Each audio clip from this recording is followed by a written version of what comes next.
প্রধানমন্ত্রী তারেক রহমানের খাল খনন কর্মসূচি উদ্বোধনের পর একযোগে 54 জেলায় শুরু হচ্ছে এই কার্যক্রম। চট্টগ্রামে এই কর্মসূচির উদ্বোধন করবেন অর্থ ও পরিকল্পনা মন্ত্রী আমির খসরু মাহমুদ চৌধুরী। এ নিয়ে জানাতে চট্টগ্রাম মিরসরাই থেকে যুক্ত হচ্ছেন হোসাইন জিয়াদ। চট্টগ্রামে কত কিলোমিটার খাল খনন হচ্ছে জানাবেন।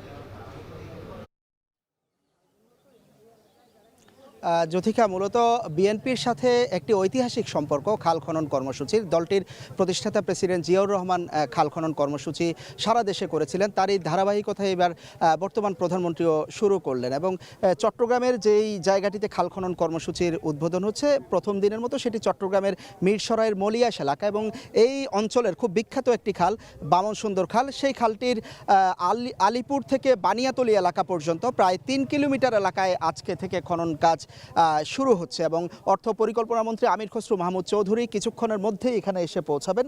আপনি খালটির দৃশ্য নিশ্চয়ই দেখতে পাচ্ছেন, একেবারেই গ্রামীণ এলাকা এবং এর আমাদের ঠিক সামনেই দেশের সবচেয়ে বড় যে ইকোনমিক জোন মিরসরাই অর্থনৈতিক অঞ্চল সেটি অবস্থিত এবং এই এই মিরসরাই অঞ্চলের প্রায় 6 থেকে 7টি ইউনিয়নের উপর দিয়ে প্রবাহিত হয়েছে। আমরা কৃষি কর্মকর্তাদের সাথে কথা বলেছিলাম, তারা বলছেন যে এই খাল খনন হলে এই অঞ্চলে অন্তত 560 হেক্টর জমি আবাদের আওতায় আসবে এবং এখানে এক ফসলি জমি এখন যেটি দ্বিফসলি জমিতে পরিণত হবে। পাশাপাশি খাল নিশ্চয়ই দেখতে পাচ্ছেন আশেপাশে মহিষ এবং এই খাল হয়ে এখানে স্থানীয়রা বলছেন ছোটবেলায় তারা অনেক মাছ ধরেছেন, অনেক জেলে নৌকা ছিল।